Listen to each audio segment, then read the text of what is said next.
Hello, you sentient ball of stardust.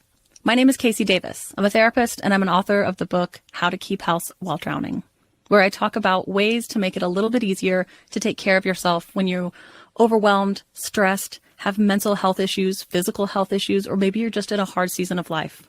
Maybe you're looking for a place that you can come and listen to some practical advice. This is a podcast for all of the self-help rejects. We're going to talk about skills for survival and self-kindness. And I'm going to leave the pop psychology at the door. I promise not to tell you to meditate or to journal. We're just going to give you some really insightful conversations with hopefully some practical advice. So I don't believe you need to pick yourself up by the bootstraps. I don't want you to just try harder, and I don't believe that laziness exists. So join me over on Struggle Care, where we can find compassionate solutions that help us function a little bit better. Are you struggling to conceive? You have options, and at Piedmont Reproductive Endocrinology Group, we'll make sure you have the guidance and support you need. PREG is known for individualized fertility care that's unique to every patient. We take the time to provide a reassuring and empowering experience because we believe that you deserve nothing less. Let us help you on your journey to parenthood. Visit us at pregonline.com to learn more. Get the guidance and support you need at Piedmont Reproductive Endocrinology Group. Stoveleg Media, igniting conversation.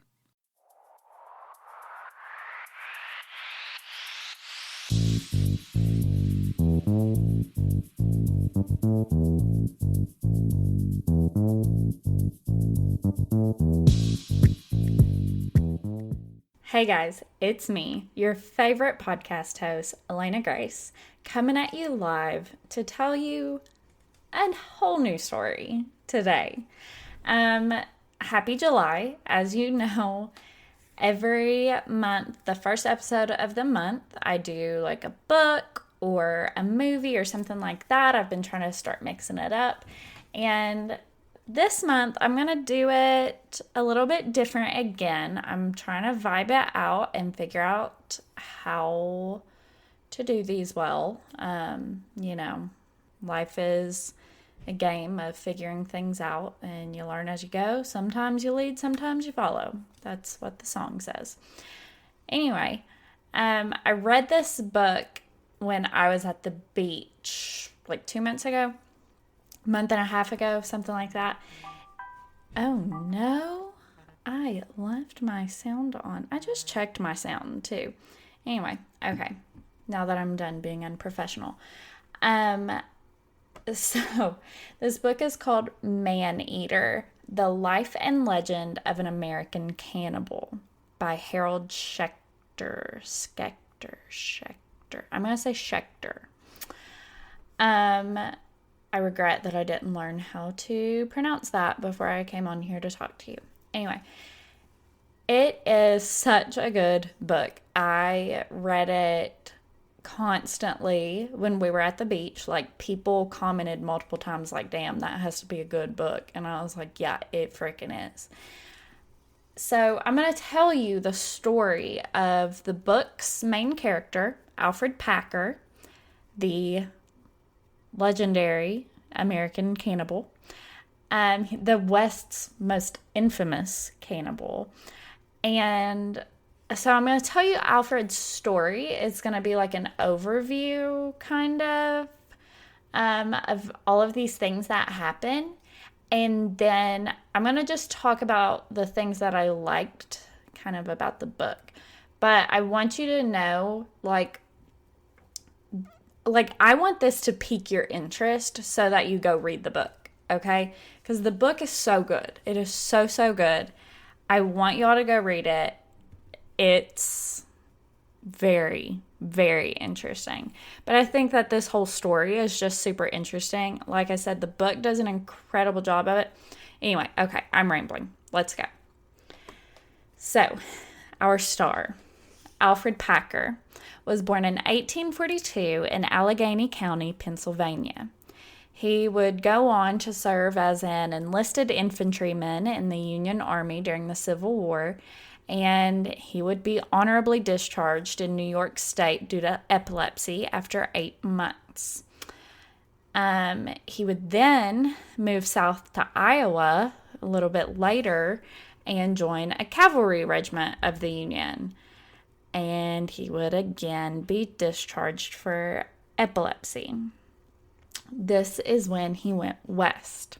Now, I will say that there seems to have been some skepticism as to the reality of his disease amongst a lot of his contemporaries, but some people who genuinely disliked him, and that's a lot of people, said that they saw him have his seizures and that they were real.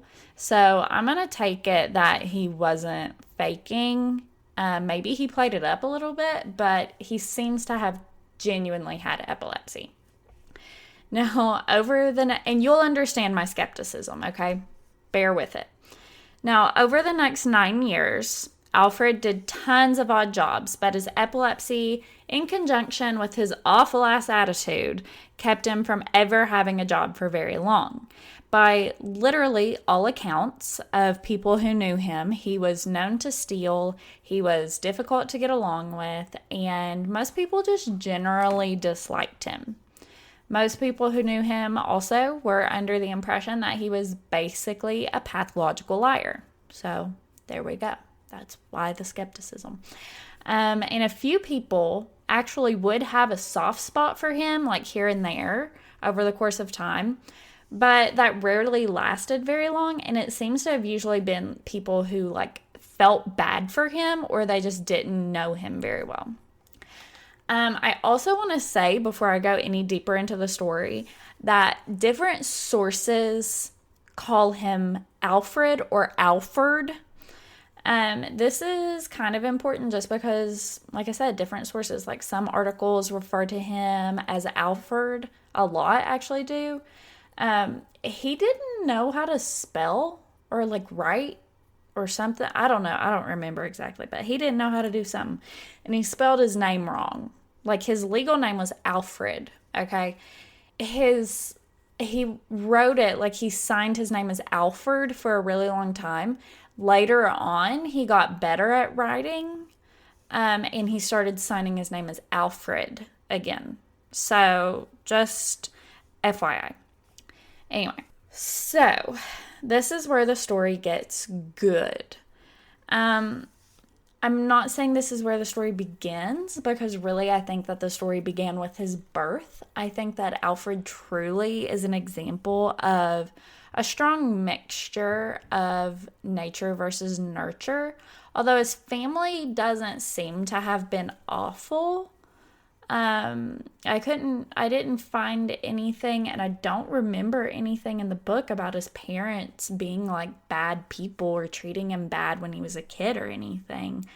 But he just didn't like his family, and he just was generally disliked. So, by everybody else who knew him. So I just feel like that would weigh on you eventually, But anyway, so on April 16th, 1874, Alfred Packer stumbles up to the Los Pinos Indian Agency in Gunnison, Colorado. Los Pinos? Oh, dang, hold on. Okay, it's Pinos.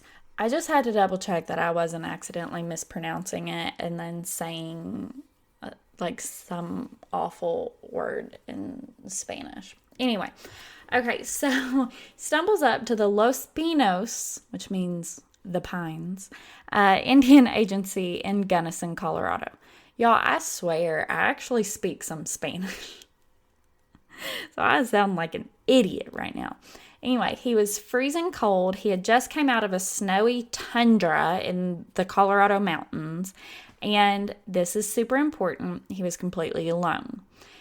He had left out of a native encampment with 5 men with whom he had been traveling for about 6 months so they could all go be miners together, okay?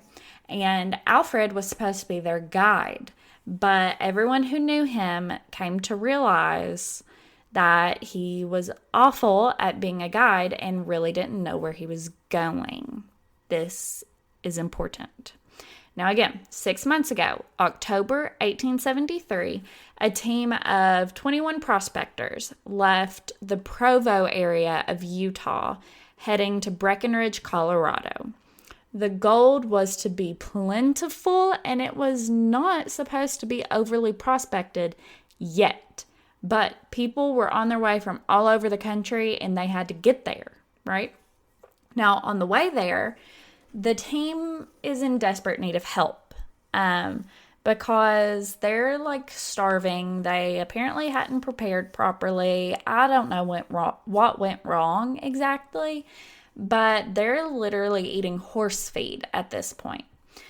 Thankfully, in January of 1874, at this point, they came across Chief Yorway.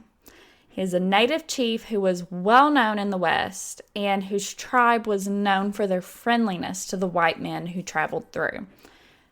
That, wasn't always common. So Yorway, full of kindness and good intention, told the prospectors to hold up until the weather hit spring. He said, y'all can have space and lodgings in my camp because the winter weather makes the mountains super dangerous, Like I said, this is in January. Now, a handful of the prospectors were too impatient, though, and they snuck off and they left the camp without the rest of the crew. Now, Alfred tried to go with this group, but they told him to F off and that they'd kill him if he followed them. Because, here's the thing, no one liked Alfred. He was annoying, basically, and he was perpetually poor because he had no concept of money management, so he was constantly begging them for money and trying to borrow. He was greedy with food rations, and he was just an all-around ass. Like, no one wanted to be with him. Plus, they were annoyed about his seizures because it just made life more difficult for them. But the thing is, I am sure that the seizures would have been a whole different thing if he had just been like a more enjoyable person. They would have been probably much more of a milder inconvenience. But they were also super pissed that Alfred clearly did not know what he was doing as a guide. Now, one of the group's leaders had taken kind of a liking to Alfred, probably because this, leader guy, he was a kind man. And I think he felt bad for Alfred and wanted to give him a chance, so he vouched for him to come along on the expedition in the first place. So when that little splinter group dismisses Alfred was pissed. He was hurt. So in this weird revenge situation, he convinces 5 of the other guys to follow him into the wild on a route that he was convinced was faster and was still safe, even though he didn't know anything about anything, and even though Chief Yorway was strongly advising against it, like saying not one single Ute would go that way. Yorway was a Ute, a member of the Ute Nation, so he was like, not one single Ute would go that way at this time of year. Like, it's death to go that way. Don't do it. So the main leader of the huge party is Bob McGrew. And he goes with the men who have decided to go this way anyway. He goes with the men a little ways down the river, kind of, and helps them carry some of their packs. But once it starts getting into the mountains and the terrain is too much and the weather is too much for his horse, McGrew turns back, and he was the last person to ever see the 6 of these men alive. So then, 2 months later, Alfred turns up totally alone at this very isolated Indian agency building, asking for help. He literally just stumbled onto it. He had no idea how close he was, which would later become more apparent. But this also very much makes sense because he was clearly an awful guide. So the men at the camp are asking him, what happened? How did you get here? Why are you alone? Etc., etc. And Alfred's story, well, it comes out one way, and then let's say it changes a little bit here and there. Now, first, he says that the rest of his party had abandoned him because his feet got frozen and he was too slow. And he told the men there at the Indian agency that he was hard up for cash. And he was like, I am just completely broke. Here, does anybody want to buy my rifle? And they did. They bought it for $10. So some of the guys at that agency, they were like, we'll take you into town so you can buy some supplies. Like, you want to get out of here. Now, during this ride into town, one of the men noticed that Alfred was carrying a skinning knife. It's like for hunting, for skinning, your game. Now, this knife somehow, this guy realized that this knife had belonged to Frank Miller, who was one of Alfred's traveling companions. So this started to have a little seed of doubt growing in this man's mind. But he didn't tell anyone just yet. Now, the rest of the men, though, were getting their own seeds of doubt sowed into their little brains. Because even though Alfred claimed to be flat broke, they ride into town and he spends $200 on supplies. And then he offers to lend $300 more to a saloon owner. Now, that doesn't sound flat broke to me. So at this point, they confront him. And they're like, what the hell? So General Adams, he was the head of the Los Pinos Indian Agency, and he originally had a little bit of a kind spot for Alfred too. And he arrested Alfred rather than letting the other men hang him for lying. And it was at this point that Alfred confessed to what he had done. According to the book, Man-Eater, The Life and Legend of an American Cannibal, this is how his confession read. Old Man Swan died first and was eaten by the other 5 persons about 10 days out of camp. 4 or 5 days afterwards, Humphreys died and was also eaten. He had about $133. I found the pocketbook and took the money. Sometime afterwards, while I was carrying wood, the butcher was killed, as the other 2 told me accidentally, and he was also eaten. Bell shot California, a guy's nickname, with Swan's gun, and I killed Bell, shot him. I covered up the remains and took a large piece along, then traveled 14 days into the agency. Bell wanted to kill me with his rifle, struck a tree, and broke his gun. Now, Alfred was arrested, obviously, but he actually escaped his cell. He was arrested, he was going to be tried, but he escaped before he could be. 9 years later, he was found in Wyoming, working under an alias, actually with some of the other guys that had been on that original trip with him, so I don't know how they didn't find him faster. That just blows my mind. But this time he signs another confession story, and he changes his story again to that the men killed each other while Alfred was out, and he comes back from scouting to find all of them but one dead, and that was the one that he killed in self-defense because he was going to kill him. He was going to kill Alfred. So then Alfred ate them to keep from starving. So, because of these conflicting stories, a trial was scheduled. And, y'all, it was a hot mess from the beginning. Now, Alfred gets sentenced to hang, but then before he could be hanged, the Colorado Supreme Court reverses his sentence on an appeal because it was based on an ex post facto law, which means it was a new law that retroactively changes the results of the law that it had replaced. So his charges were reduced to manslaughter and 40 years, which at this point he would still, probably be death because his age was up for debate.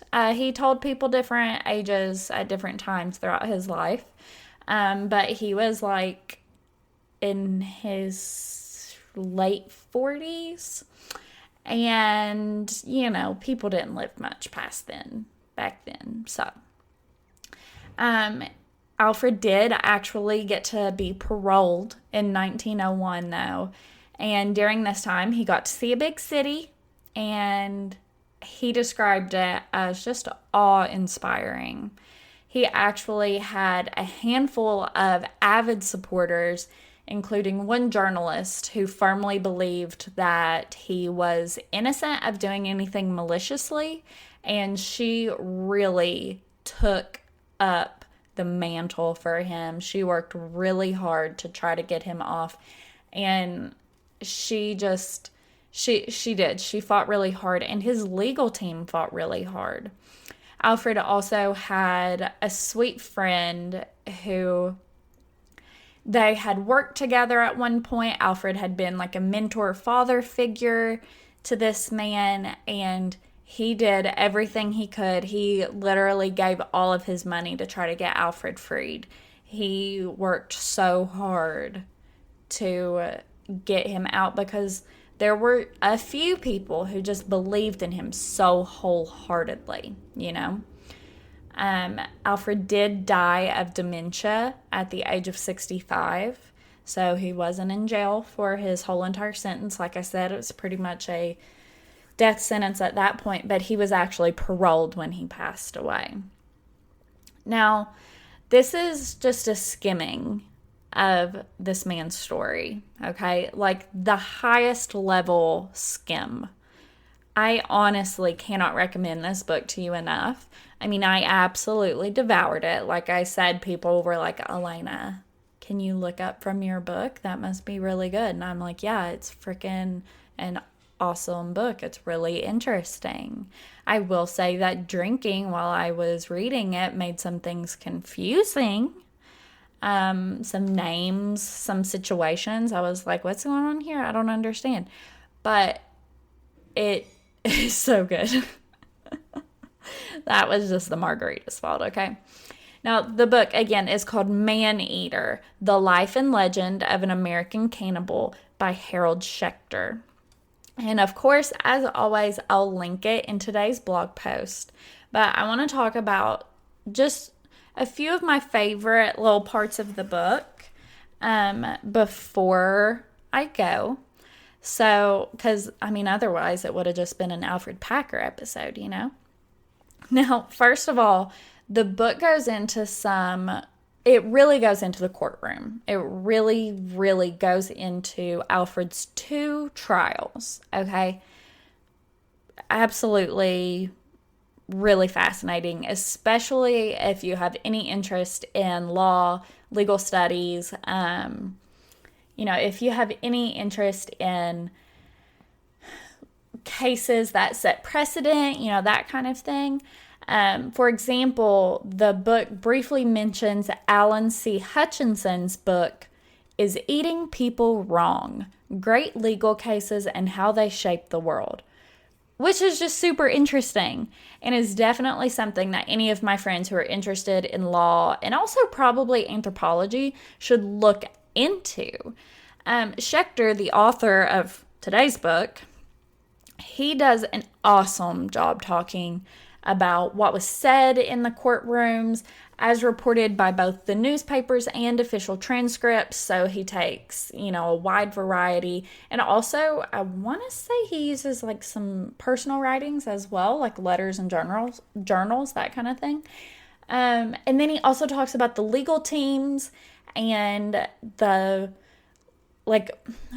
what they're thinking, what's going on with the lawyers, like things that are going on behind the scenes, how they're getting funded. Like I said, Alfred had people who just really blindly believed in him and really thought that he was just being screwed over by the system, and they fought so hard for him, and they got him really good representation. So, I mean, the author does a really good job of going into all of that. Talks about the prison break, how that happened, just all really good. And, secondly, one of the second thing that I really love about this, Schechter just paints a damn picture.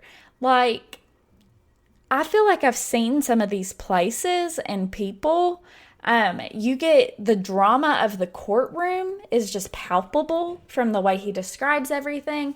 You get so into the scenes. I mean, my mind keeps going back to the newsroom in Colorado for the newspaper office, all of the drama that was going on there.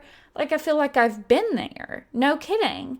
And I'll be honest, Schechter does such a good job with things that even when you know how they're going to play out, or like you have a pretty good idea based on just the fact that you know this man is somehow going to become a cannibal, you're like, I still need to find out exactly how this happens. Knowing the end doesn't make it any less interesting to get there, which I think is a sign of a really good writer, frankly.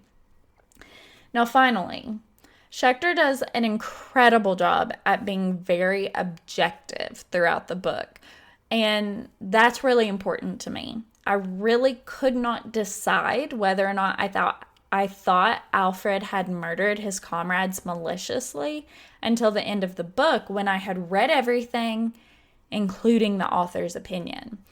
And like I said, he does tell you what he thinks at the very, very end, but I'll leave that for you to discover for yourself. You might be shocked at his opinion. I kind of was surprised, honestly. And his opinion was really important for me in forming my opinion on what I thought happened, because, like I said, I was pretty unsure. Like, he could have been screwed over. He could have been a psycho cannibal serial killer. I kind of think, well, I don't know. I don't know if I'll tell you or not. No, I'll tell you. I think he did it. I think that he did kill them on purpose to steal their things, to steal their money, and to... I don't know that I'll say he ate them, like, on purpose, but a lot of people think that he did. So I will say that he killed them, like, premeditatedly. I won't say, I don't know if I think that he ate them, like, on purpose, or if he ate them for survival reasons. I'm unsure. I think that he was a sad man. I think that he had a warped perspective of reality, and I also think that he was a really sad example of how the way people treat you can affect you. I mean, granted, I'm at no point am I gonna say that he helped his situation, because clearly, like, he was an asshole and people hated him because of how he acted. But maybe he just needed somebody to love him at some point, like, to love him really good and teach him right for wrong, and he would have been better. He would have been nicer, and these things wouldn't have happened. I don't know. Just a maybe. Just a theory. Again, I can't say that I know what happened with him, but, you know, we all need somebody to be nice to us, so why not? Maybe that is just what he needed. I don't know. Let this be your inspiration to, 1, go read Man-Eater, The Life and Legend of an American Cannibal by Harold Schechter. It's available on Amazon, at Barnes & Noble, and it's free right now with Kindle Unlimited. I wish I was sponsored. But also, let this be your inspiration to be kind to somebody today, and to not judge somebody based on their cover, but hopefully to show them kindness and give them a little bit of a benefit of the doubt, even if they're a jerk. Sometimes people are just jerks. It's true. But I always hope that they're not, you know? Anyway, I hope that y'all have enjoyed this episode. As always, for more, make sure that you check out our Patreon, patreon.com/I've Been Thinking Pod. Please, that is so valuable to me. That's how I'm able to keep doing this. please go subscribe if you can. And you will get, no matter what tier you subscribe at, you will get extra episodes, early episodes, all kinds of good stuff. Make sure that you follow along at I've Been Thinking Pod on Instagram and on TikTok at I've Been Elena. It's a lot of fun. It's me being a goober. So there's that. I've Been Thinking Pod, the Instagram is where you're going to get a lot of your updates about the show. And make sure you check out I'veBeenThinkingPod.com for today's blog post with a veritable transcript of the episode, as well as my resources and a link to purchase the book if you'd like to. I hope that you guys have an incredible 4th of July weekend, if that's what you're celebrating this weekend. If not, just have a good time. Just like every day, have a good time. You know, if you're not listening to this in America or on 4th of July weekend, just YOLO. If you are listening on 4th of July weekend, just be careful. Don't die on a holiday. That sucks. Don't do that. Okay. Well, I love you guys very much, and I am so thankful for every single one of you that listens to my project. Please, this is the last thing I'm going to say, I promise. Please recommend us to a friend today. That's how I'm going to grow, is by you all recommending me to a friend. That's like literally, I am so thankful if you do that. All right. Love you so much. Happy July. Bye.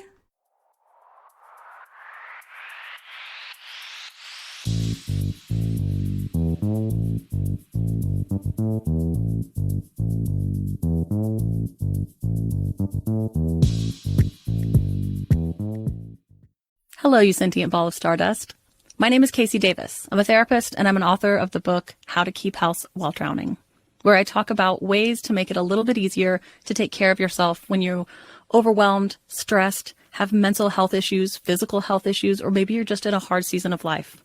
Maybe you're looking for a place that you can come and listen to some practical advice. This is a podcast for all of the self-help rejects. We're going to talk about skills for survival and self-kindness. And I'm going to leave the pop psychology at the door. I promise not to tell you to meditate or to journal. We're just going to give you some really insightful conversations with hopefully some practical advice. So I don't believe you need to pick yourself up by the bootstraps. I don't want you to just try harder, and I don't believe that laziness exists. So join me over on Struggle Care, where we can find compassionate solutions that help us function a little bit better. New on Curiosity Stream. I'm James Burke. I'm going to take you on a journey through time. James Burke's visionary series returns, reimagined for our time. Now, this is all uncharted territory. The Washington Post hails Burke as one of the most intriguing minds in the Western world. The New York Times raves he careens from one great moment in history to another. Where do we want to go from here? Experience all new connections. So what's the next connection? With monthly, annual, and bundled plans, find the one that works for you at CuriosityStream.com.